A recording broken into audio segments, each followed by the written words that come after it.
En este módulo, en cuanto a lógicas de control de la ejecución, vamos a ver el listado completo de modos de comunicación que tenemos entre los objetos del juego.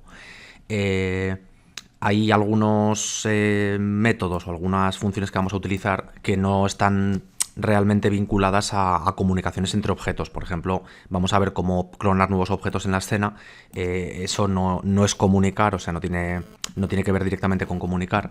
Lo que pasa es que vamos a ver que cuando instanciamos un objeto, una de las cosas más habituales que vamos a hacer es clonamos un objeto original y accedemos al clon para modificarle cosas, ¿vale? Uno de los ejemplos más típicos, que en los streamings los haremos más complicados, vaya, sería instanciamos un cohete y nos interesa que el cohete que hemos instanciado le demos una fuerza de impulso. Entonces nos va a interesar clonar el cohete, después acceder al cohete y finalmente aplicarle la fuerza de empuje.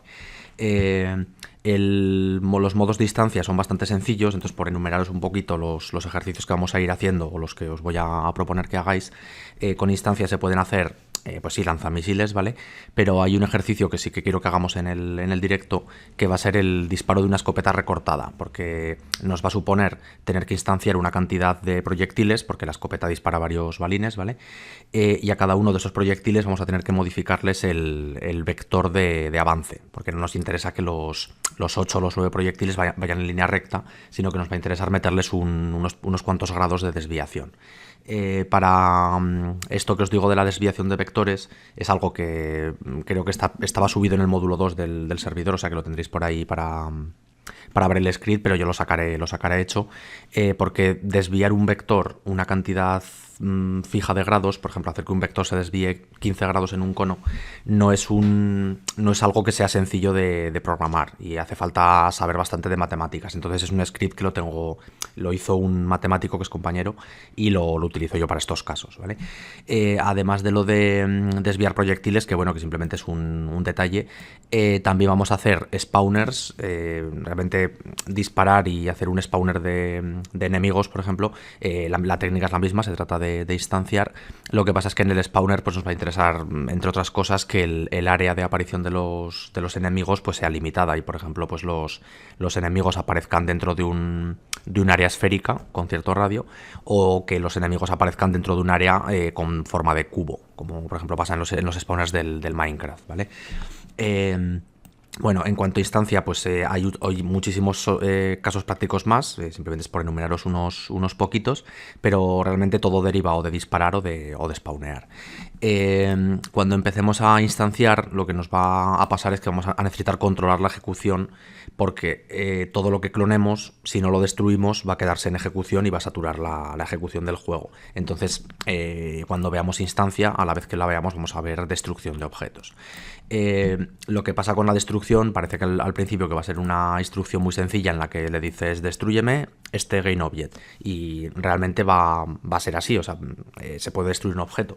Lo que pasa es que opciones que tenéis alternativas a destruir el objeto completo, veremos que se puede destruir no el objeto entero, o sea, no machacar, por ejemplo, el objeto completo, como podría ser este personaje de aquí, sino que podríamos destruir, por ejemplo, este componente animator, o en los casos de... No tengo por aquí ningún rigid body, creo, o sí, bueno, aquí no tengo ninguno, pero lo pongo. En el caso de que tuviésemos un rigid body, pues nos puede interesar destruir simplemente el rigid body. Por un ejemplo de destrucción, para que os hagáis un poco la idea, lógicamente una bala cuando choca con la pared te interesa destruirla completa, pero por ejemplo si hacéis un arco, cuando la flecha colisione con una pared, os va a interesar, por ejemplo, desactivar el rigid body. Con eso lo que vais a conseguir es que la flecha se quede fija en la pared como un colisionador sin poder caerse, ¿vale? Entonces, podremos destruir, lo que os digo, componentes separados, y también veremos que se puede destruir un script. Puede haber un script funcionando en un objeto de juego, por poneros un ejemplo, el script de control del personaje, y cuando el personaje muere, pues te puede interesar reactivarle su ragdoll para que caiga al suelo, pero lógicamente si desactivas el ragdoll también te va a interesar destruir los scripts, porque no te interesa que luego cuando pulsas el salto, el ragdoll de saltos, ¿vale? Otra cosita más que simplemente es un detallito que se puede hacer son las destrucciones temporizadas, y veremos que simplemente va a haber casos sencillos de juegos en los que clonáis constantemente disparos por todas partes, y como hay muchos disparos en pantalla, sale bastante fácil aplicar a los disparos nada más ser clonados una destrucción temporizada para que 10 segundos después automáticamente se eliminen de pantalla. Simplemente al principio son mecánicas muy sencillitas, pero poco a poco se van a ir complicando, ¿vale? Además de instancias y destrucciones, pues bueno, hay unos cuantos eventos que están relacionados con el motor físico.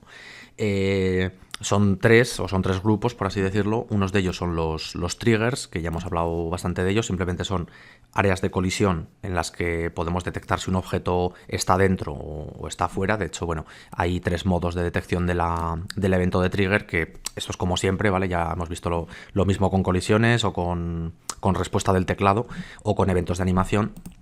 Podemos detectar el inicio del evento de trigger, cuando un objeto entra dentro de la geometría de otro, la permanencia del evento de trigger y finalmente la salida del evento de trigger, ¿vale?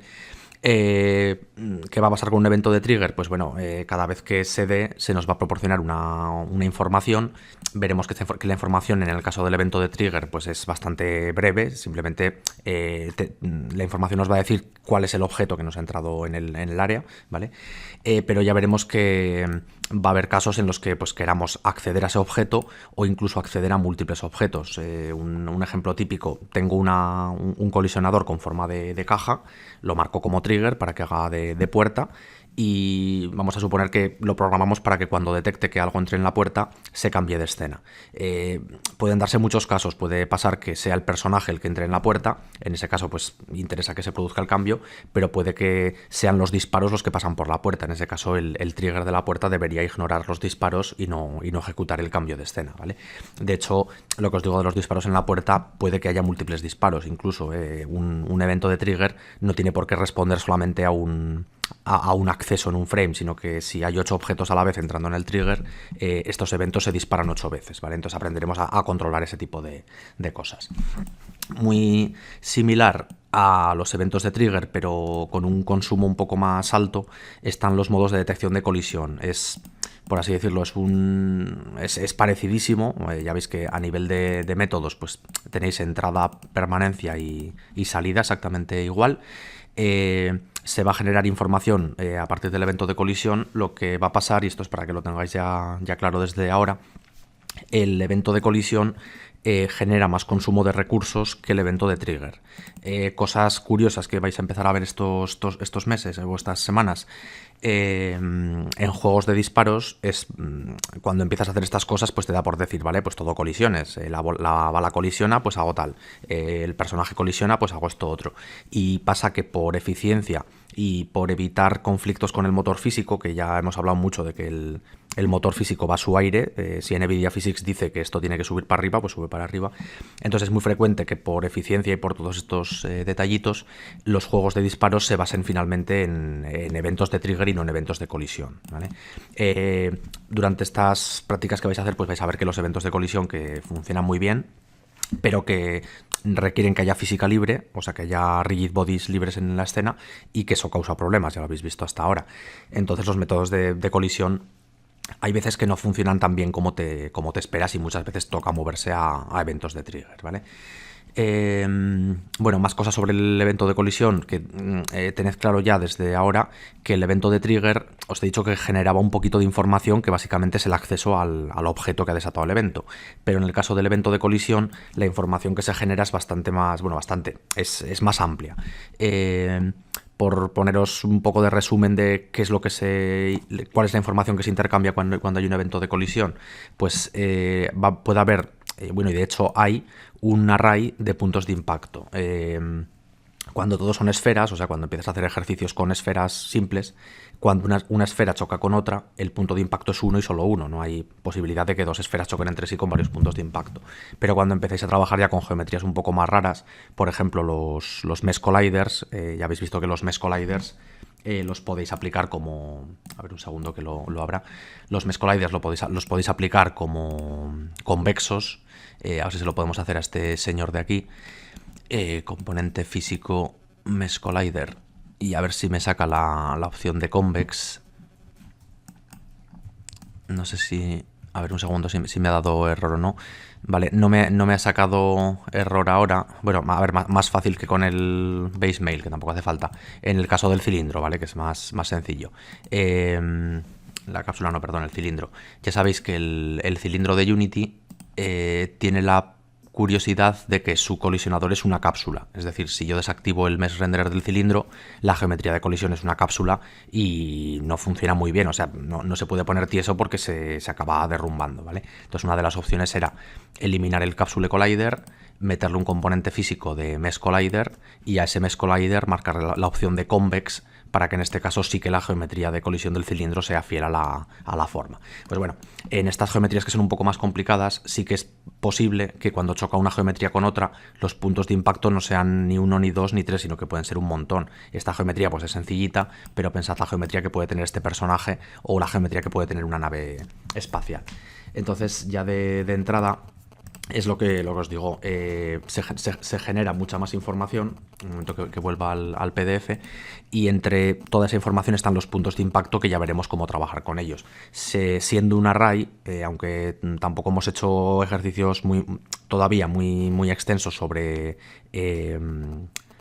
bucles, ¿vale? Vimos for each, que era un bucle que nos permitía recorrer un array, y en estos casos de detección de colisión, siempre que queramos hacer algo para todos los puntos de impacto, un caso muy típico, por ejemplo, pues te interesa que una nave cuando choque con el suelo pues genere chispitas, pues para todos esos puntos de impacto con un bucle for each los recorreremos y veremos cómo instanciar esas chispas, ¿vale? Bueno, más aparte de triggers y de colisiones, os decía que son modos de comunicación que tienen que ver con la física. Pues bueno, este es el que consume poco, vamos a decir, este es el que consume mucho, y aún hay otro modo más que también está relacionado con físicas, que son, bueno, aquí pone trabajo con Raycast, pero bueno, son los eventos de Raycast. ¿Qué pasa con los eventos de Raycast? Pues bueno, por introduciros un poquito. Limitaciones, ¿vale? De estos tres conjuntos de modos de comunicación. El método de Raycast, ya lo hemos nombrado muchas veces, simplemente es un trazado de línea, y el trazado de línea te devuelve los objetos que se encuentran a lo largo de esa trayectoria, ¿vale? Hay unos cuantos modos, pero hay unos cuantos modos de trazar esa línea, pero el único requisito que tiene el evento de Raycast es que haya un colisionador. No hace falta ni rigid body ni nada. Con que haya un colisionador, el Raycast te dirá, vale, aquí hay un colisionador o aquí no lo hay. Es un método que consume muy poco, más que nada por eso, porque no requiere de rigid body ni de nada. O sea, todo lo que podéis resolver con Raycast no lo hagáis con estos dos modos. En cambio, ya si nos vamos a trigger, abriremos en su momento el manual, pero de las primeras cosas que te dice Unity es que para que un trigger o para que un evento de trigger se desate, necesitas que haya un rigid body. Lo que pasa es que ese rigid body no tiene por qué ser libre, o sea, puede ser un rigid body de los kinemáticos que vimos, que eran rigid bodies que no recibían fuerzas externas, pero sí que podían ejercer fuerzas, ¿vale? Lo dicho, el evento de trigger es un poquito más restrictivo por el hecho de que requiere un rigid body, pero el rigid body no tiene por qué dar mal. O sea, el rigid body puede ser un kinemático y simplemente para cumplir el requisito le meteremos el rigid body al objeto y los triggers funcionarán. Ya si nos vamos a colisiones, en cambio, el manual de Unity te dice que para que se dé un evento de colisión y para que pueda responder a estos métodos, es necesario e imprescindible que haya un rigid body y además que ese rigid body sea 100% libre, ¿vale?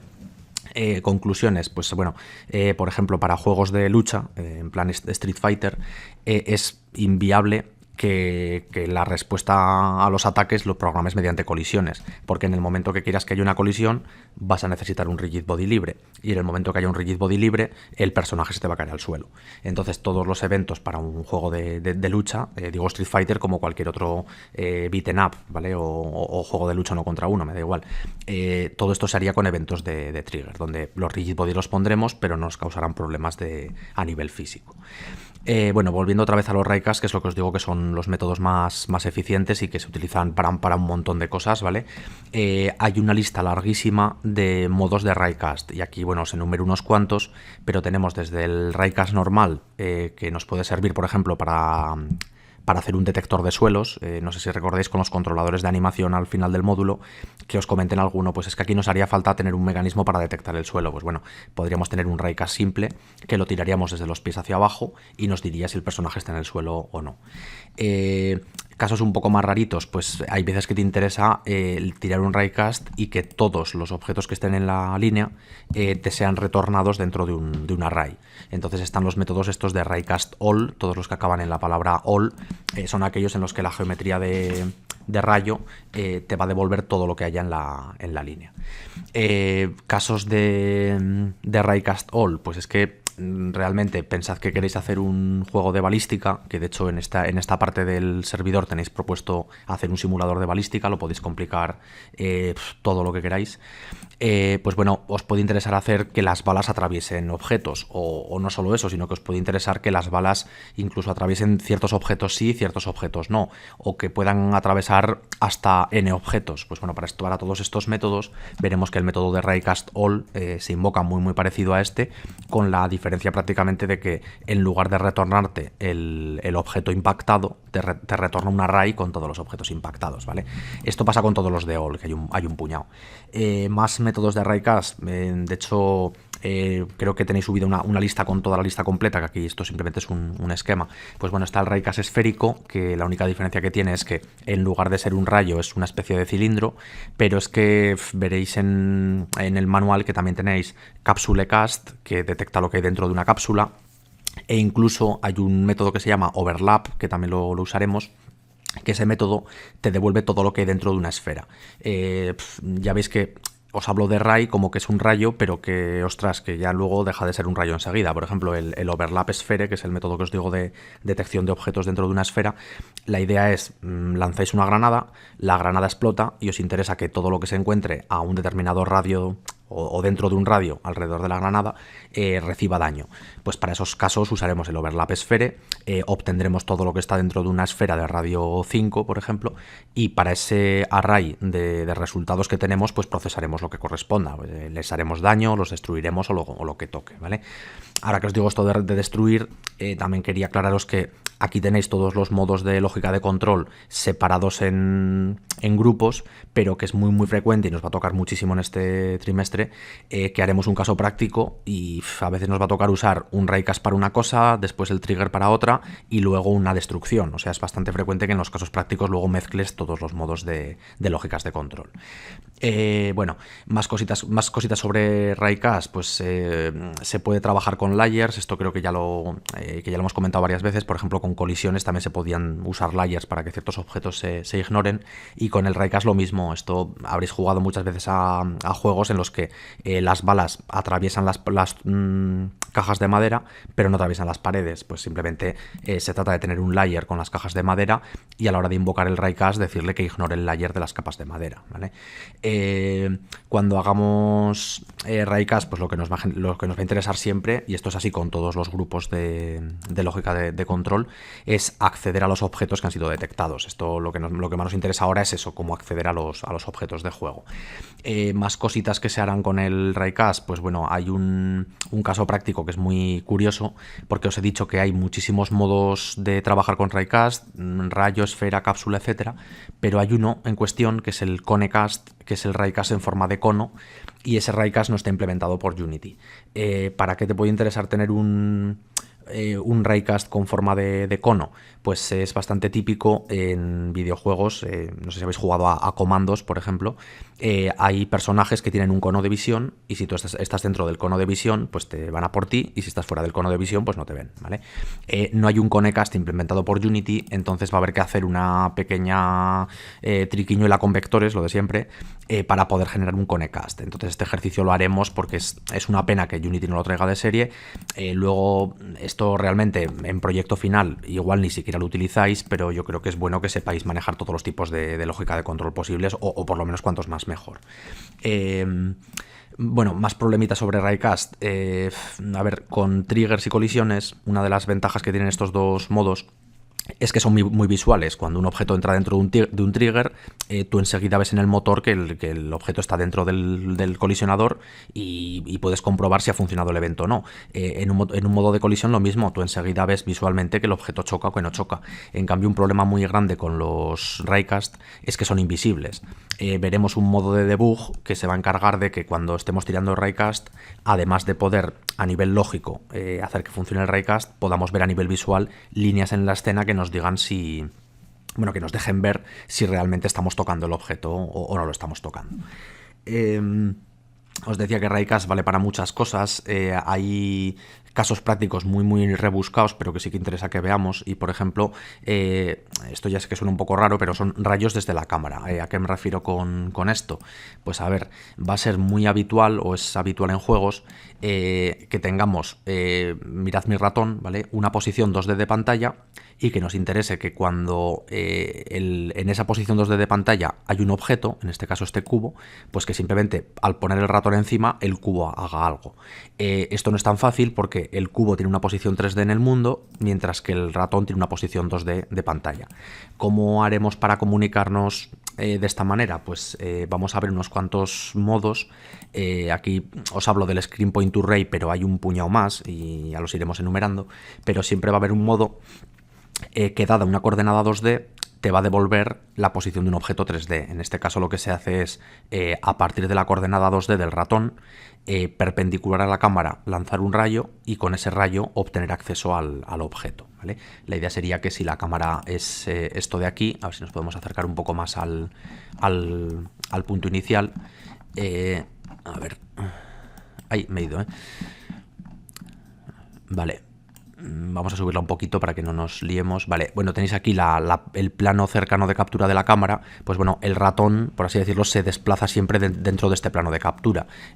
Perpendicular a este plano lanzaremos el rayo y obtendremos el objeto. Suena muy rebuscado, pero realmente son dos métodos muy sencillos, ¿vale? Aquí se os habla de Screen Point Array, que es un modo de convertir un punto de la pantalla en un rayo, ¿vale? Que es básicamente lo que nos interesa, pero veremos que hay otros dos métodos bastante importantes, que uno de ellos, dado una posición 2D de pantalla, te devuelve la posición 3D del escenario que corresponde, y otro de ellos, dada la posición 3D del escenario, te devuelve la posición 2D de la pantalla que le corresponde. Esto de convertir coordenadas de pantalla a escenario y de escenario a pantalla, en casos prácticos es bastante frecuente, y yo os diría que la mayoría de vosotros en proyecto final vais a tener que usarlo, ¿vale? Entonces veremos también estas cosas, ¿vale? Para terminar el resumen, hay una parte que esta ya es la parte final, y con esto es con lo que conseguiréis toda la potencia del motor. Hay cosas que ya las hemos mencionado porque con Unity 5 modificaron un poquito el funcionamiento del motor, pero esto que os hablo de adición de componentes en ejecución y de obtención de componentes en ejecución se refiere a que hasta ahora, y con el resumen que hemos hecho, pues podemos crear, podemos destruir, podemos acceder. Lo que no hemos visto, por así decirlo, es que en ciertos casos nos puede interesar que en mitad de la ejecución cierto objeto agregue un determinado componente. Un caso práctico sencillo, ¿vale? Tenéis una habitación llena de objetos, pues un teléfono, una lámpara, lapiceros, lo que sea. Y os interesa que cuando el personaje se mueve por la habitación, si golpea el teléfono, pues el teléfono se caiga. La opción cara es que tengáis rigid bodies por toda la habitación y que el lapicero tenga un rigid body, la lámpara tenga un rigid body, y simplemente moviéndoos, pues los objetos se mueven. Problemas que puede tener esa solución, que, a ver, el motor físico sabe dormir los objetos, pero tenemos una cantidad de componentes en ejecución, vamos a suponer que tenemos 1000 rigid bodies en la escena, de los cuales, pues como mucho va a haber 2 que estén en movimiento. No, o puede no interesarnos que haya tanta sobrecarga de rigid bodies. El caso es que simplemente, mediante un evento sencillo de trigger, o mediante un evento de Raycast, o mediante otros muchos modos de trabajo, podremos hacer que los objetos agreguen rigid bodies en ejecución cuando son tocados, realicen su comportamiento y transcurrido un determinado tiempo desactiven ese rigid body o directamente lo quiten, ¿vale?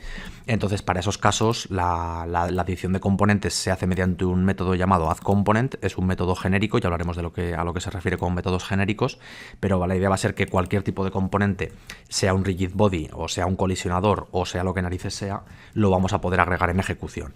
En esta parte, la adición de componentes, hay casos muy sencillos de hacer, por ejemplo, que os digo de agregar un rigid body en ejecución, pero lo que es muy muy importante llegados a este punto es que veáis que también se pueden añadir scripts, es decir, es liar mucho la lógica de ejecución del juego porque es complicado, pero en un momento de la ejecución que sea, nosotros podemos decir, ahora a este objeto queremos agregarle este script, ¿vale?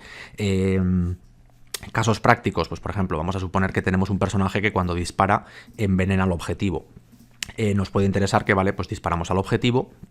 Cuando la bala impacta, ya sea por colisión, ya sea por trigger o por lo que sea que hagamos, le agregamos un script que se encarga de reducirle la vida tanto por segundo, ¿vale? Entonces veremos que agregar scripts en ejecución pues es perfectamente posible y que se utiliza, y de hecho es una de las partes que os van a dar más potencia a la hora de desarrollar juegos, ¿vale? Igual que podemos agregar componentes en ejecución, la parte esta de obtención de componentes en ejecución se refiere a que nos va a pasar en algunos casos que con todo lo que hemos estado comentando hasta ahora, clonamos un objeto y accedemos al clon, ¿vale? Tenemos un evento de trigger, pues accedemos al objeto implicado en el evento de trigger. Tenemos una colisión, lo mismo, accedemos al objeto que nos ha desatado el evento de colisión, o tenemos un writecast y accedemos al objeto o a los objetos que tenemos. Pues bueno, con esos objetos que haremos, pues muchas veces simplemente cogeremos el objeto y lo destruiremos, o cogeremos el objeto y le aplicaremos una fuerza, pero va a haber casos en los que digamos, vale, nos hemos encontrado con un objeto con el que hemos chocado y nos interesa modificarle una variable de un script. Hay un caso típico en el que dices, vale, a ver, tenemos una navecita que tiene tantos puntos de vida, tantos puntos de ataque y tantos puntos de armadura para reducir el daño recibido. Y tenemos otra navecita B que tiene sus puntos de vida propios, su valor de armadura el que sea y su valor de ataque el que sea. Cuando hay una colisión, un caso práctico muy típico y que seguramente lo haremos nada más empezar el streaming de obtención de componentes, será que al producirse el evento de colisión, una nave acceda al script de la otra, que ese es el lío, y le modifique su vida en función del ataque que tiene la nave y de la armadura que le reduce el daño, ¿vale? Entonces esto es bastante habitual, y en el momento que veáis que es perfectamente posible y que además es muy fácil acceder entre scripts, es cuando ya podréis hacer prácticamente cualquier cosa. Pensad que hasta ahora nos hemos centrado sobre todo en el comportamiento de un único objeto, el personaje o el coche o la interfaz gráfica del menú, pero nos interesa que los objetos se comuniquen, y a la hora de comunicarse lo que más va a hacer que esto parezca un juego y no una escena interactiva es el hecho de que la comunicación implique que diferentes scripts intercambian información entre sí. Bueno, para finalizar el resumen, ya que hay una parte que os la tengo puesta al final, pero que os la voy a abrir en un PDF separado, este es un pequeño resumen porque va a haber casos en los que con todo lo que hemos mencionado hasta ahora no podáis resolver ciertos casos prácticos o hacer ciertos casos de juego. Y es que simplemente va a haber momentos en los que digas, tengo un objeto A que quiero que se comunique con un objeto B, pero no me interesa ni que sea por colisión, ni que sea por raycast, ni que sea por trigger, ni que sea por nada. Entonces en esos casos no son frecuentes, pero siempre en un proyecto final sale alguna de estas, ¿vale? Hay que hacer una búsqueda en la escena, ¿vale? Aquí os pongo un pequeño esquema. Realmente hay uno que es más largo, que no sé si ya lo veremos en su momento, porque esto de las búsquedas da pie a un montón de modos de búsqueda, pero bueno, veremos que se puede buscar en toda la escena de juego, independientemente de si el objeto es hijo, de si es padre o de donde narices esté, o bien se puede buscar en la jerarquía de un determinado objeto. Aquí la diferencia sería, por ejemplo, vamos a suponer que queréis programar un personaje que cuando lanza un hechizo apaga todas las luces de la escena, ¿vale? En ese caso, pues cuando pulséis la tecla del hechizo, lo que haremos será buscar en toda la escena todas las luces que haya y apagarlas, ¿vale? Nos va a dar igual que las luces sean hijas de tal o hijas de cual.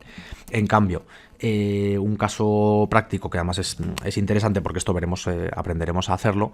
Vamos a suponer que tenéis un enemigo que cada cierto tiempo genera un tentáculo nuevo y que esos tentáculos disparan, ¿vale?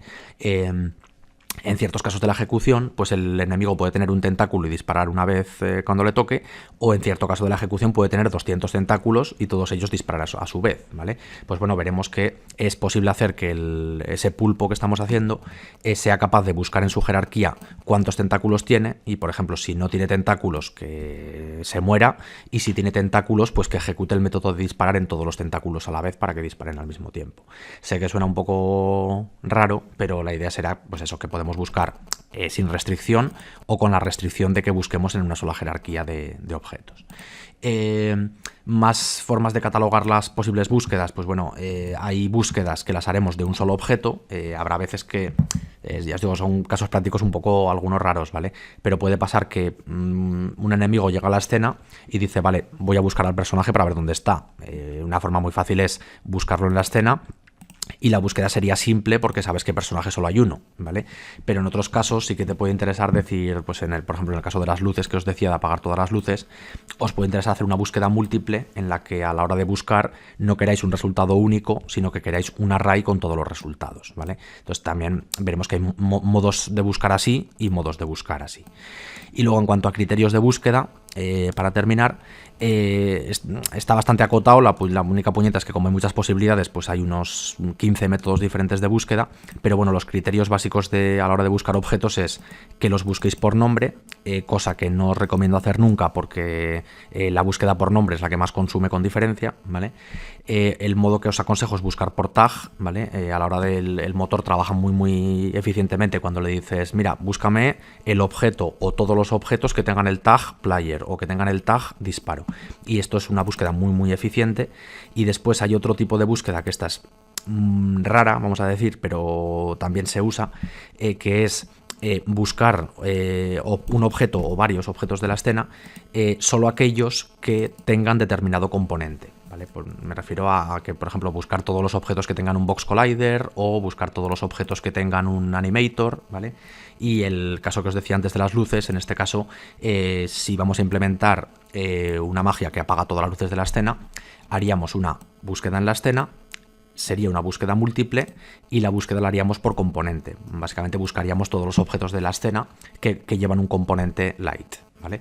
¿Qué haremos luego con ellos? Pues apagarlos, destruirlos o lo que corresponda, ¿vale? Vale, este es el resumen, ¿vale? Ya sé que son un montón de cosas, entonces la idea va a ser más o menos que cada semana nos vamos a meter a trabajar con uno de estos conjuntos de posibilidades. Todo van a ser casos prácticos, o sea que cuando os toque que ya estéis en vuestro juego y, ostras, pues tengo que hacer tal cosa, pues veréis que diréis, vale, pues necesito una destrucción, necesito una búsqueda, y alguna vez pues me diréis, oye Iván, que estoy programando esto y estoy mirando las posibilidades, pero no consigo ver cómo solucionarlo. Pues bueno, casos prácticos hay infinitos, y de estos en los streamings muchas veces lo que haremos es directamente atacar 2, 3 o los casos prácticos que nos den tiempo, ¿vale? Bien, pasada este resumencito, vamos a pasar ya a casos prácticos en el próximo vídeo.